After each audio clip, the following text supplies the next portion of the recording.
How's it going, everyone? It's Ben Falcon's Media Corner back again with a brand new video for today, and Merry Christmas to everyone out there. I hope you had a lovely Christmas this year by celebrating this festive season with your family and friends and all that. And welcome back to another movie review, aka after I saw review video for today. And this time for this new episode for this series, this is going to be my review on the 2022 stop-motion animated musical fantasy film, and that is Guillermo del Toro's Pinocchio. Now, this is directed by Guillermo del Toro, and this is also directed by Mark Gustafson. This is actually his very first film as director, and this film is basically a reimagining of the original story that was made back in 1883, which is of course The Adventures of Pinocchio. In which in this new retelling of that story, we follow this wood carver named Geppetto, voiced by David Bradley, who he had a son named Carlo, and they loved spending time together as father and son, but Geppetto witnesses a tragedy, which his son Carlo dies during the Second World War, in which this film is set during World War II, while this film is set entirely in Italy. And once Geppetto faces this devastating tragedy involving his son, he starts to become depressed, and he's in total grief after the loss of his son. But once after he faces quite a few griefs, he decides to basically make a wooden puppet boy so he can basically have a son of his own. And so he creates this wooden puppet who he names him Pinocchio, and then he decides to make a wish, which his wish is that he wants his puppet to come to life. And of course the puppet does come to life, and like I said, he's called Pinocchio. And Pinocchio starts to explore the whole world around him, and his goal in the film is that he wants to become the best son to Geppetto, and hopefully he can be like that as well, since Geppetto has went through a lot of devastating tragedies in his life and all that.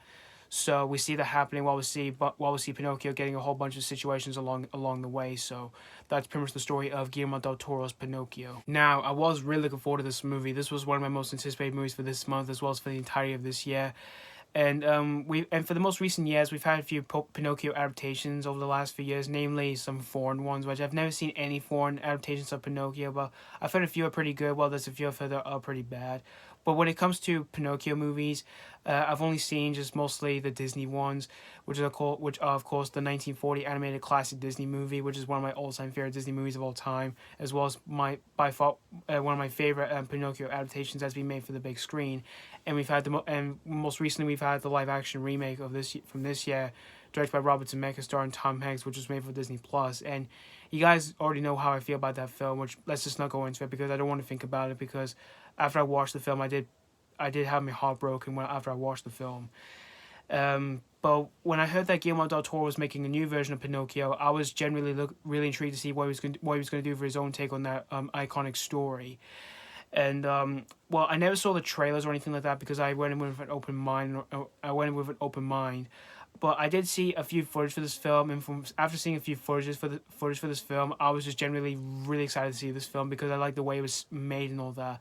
Because this film, while this film is not made in 3D CGI or anything like that, or made in 2D animation or in live action form with a bit of CGI or anything like that, no, this film is not made in any of those things. This film is made in stop motion animation, in which I was really surprised, but I was generally really excited to see that. And for nowadays, for when it comes to animated films, we don't really get much stop motion animated films nowadays, which I do find a bit sad. But we've had some pretty good stop motion animated films over the last few years, namely some Wes Anderson films and some Aardman movies. And another reason why I was looking forward to it was because of Guillermo del Toro, which I think he's an incredible filmmaker, and he's one of my favorite creative filmmakers that's working to this day and of all time, because I like his style for his films, which are usually dark, creepy fantasy films and all that, that's made for adults, which I really love those movies, namely, Pan's Labyrinth, The Shape of Water, the two Hellboy films, Nightmare Alley, and Blade 2, which I really enjoyed those movies. And another reason why I was looking forward to it was because of the cast. You got some recognizable names in this movie, such as Ewan McGregor, David Bradley, Christoph Waltz, Cate Blanchett, Tilda Swinton, John Turturro, Ron Perlman, Tim Blake Nelson, and a whole bunch of other people as well. And this movie was released on Netflix just this month. It was released just a few weeks ago, but I didn't watch this on release day because I was really busy with work and with my family and all that during Christmas time. But I was planning to watch this film yesterday, but I was extremely busy and all that. But luckily, I had the chance to basically watch this film today. So I just got done watching this film on Christmas Day, and after watching this whole movie, I gotta say, you guys, this is indeed gotta be one of my favorite Pinocchio adaptations I've ever seen outside of Disney here, because I absolutely love this movie from beginning to end. like I just completely digged everything while I was watching this whole movie from beginning to end. Like, of course, when it comes to the animation in this film, the animation in this film looks absolutely amazing, from its style, the character designs, and the sets and everything like that. It just looks so wonderful and so unique. And the way it's directed by Del Toro and Gustafson looks absolutely wonderful as well. There's some beautiful shots in the film. It's a beautifully well shot film for a children's film. And while despite the film being a children's film, it is rated PG.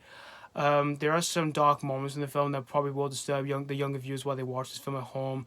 Like, there is some dark violence in the film, which will probably make the younger viewers pretty unsettled while they watch those moments.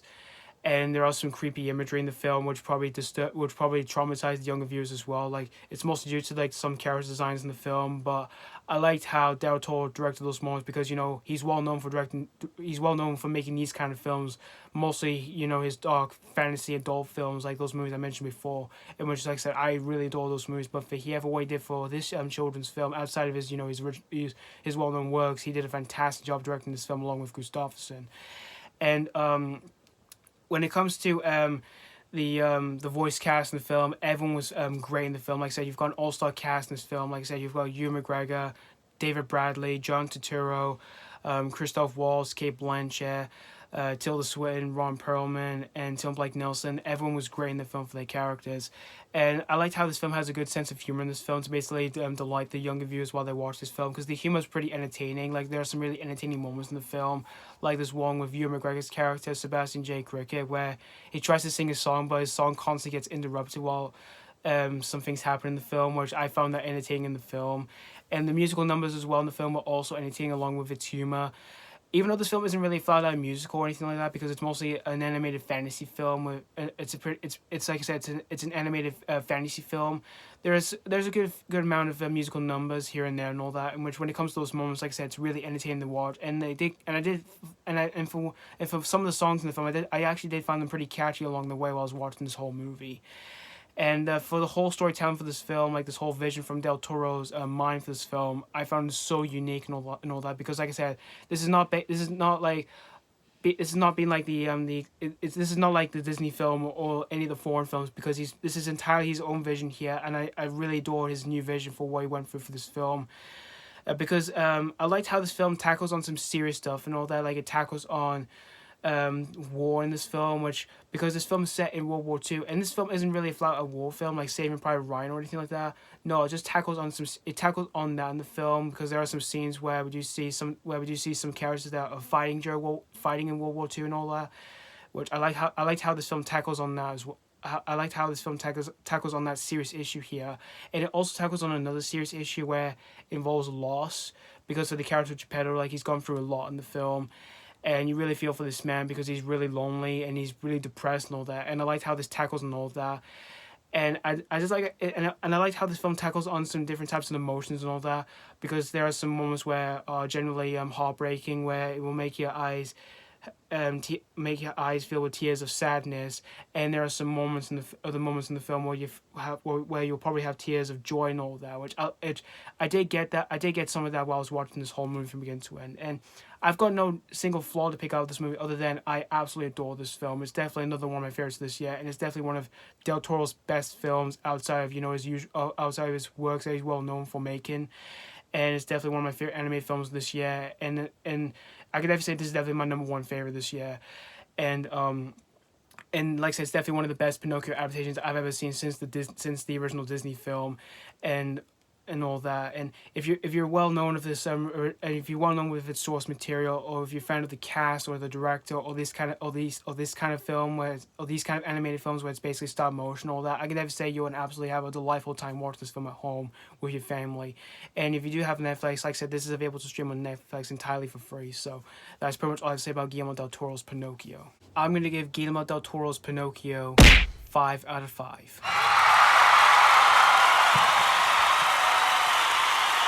Yep, like I said, I've got no single flaw to pick out with this one, because, like I said, I absolutely adore this film so much. And like I said, this is indeed one of my favorite films of this year, and also my favorite animated film of this year as well, my number one to be exact as well. So yeah, thank you guys so much for watching my AK After Artist review on Guillermo del Toro's Pinocchio, and let me know what you think of this new adaptation of Pinocchio. If you have seen this already, if just recently checked out this film on Netflix for the first time, do you absolutely adore this film, or is this not really a favorite adaptation of Pinocchio whatsoever? But before I go, I also like to show you guys my Christmas presents and what I got for this year as well. So here are my Christmas gifts that I've gotten so far for Christmas. I've done really well for what I've gotten, so let me show you what I've gotten. So I got a huge bag of sweets, which includes Sour Patch Kids, Skittles, Starbursts, some chocolates like Reese's and Cadbury chocolate. And I got some new pairs of socks. Like I've got some Garfield socks. And I got some Jaws socks. And I even got some Grinch socks as well. And then I got some pair of clothes. I got a Stranger Things hoodie, which is the Hellfire Club hoodie. I'm really happy I've got this hoodie because, you know, I love Stranger Things. And I got some PJs. I got some Looney Tunes PJs, which I got that from my girlfriend. And I got some other pairs of PJs, which these ones under here are the Flash PJs. I also got a Garfield t-shirt and some sweatpants. And I got a Reese's drink cup, and there's some more chocolates here. And I got two Christmas cards, which are from my family, which includes cash. And I got a new pair of slippers. I really need some new pairs badly, since the ones I had so far were in bad state, so I can throw those ones away. And I got two new video games, which these ones here. I started playing this game so far, and I'm loving it. And I can't wait to play this game, since I'm a huge fan of Call of Duty. And then I got movies here, of course, which you probably already know what you probably want to know what I gotten. So I gotten this year Everything Ever All at Once, Nope, DC League of Super Pets, Minions: The Rise of Gru, Bodies, Bodies, Bodies, 3,000 Years of Longing, Bullet Train, Orphan First Kill, Men, Downton Abbey: A New Era, Fall, Dennis the Menace double feature, which includes 2 movies, Pee-wee's Big Adventure, Clown House, and The Adventures of Priscilla, Queen of the Desert.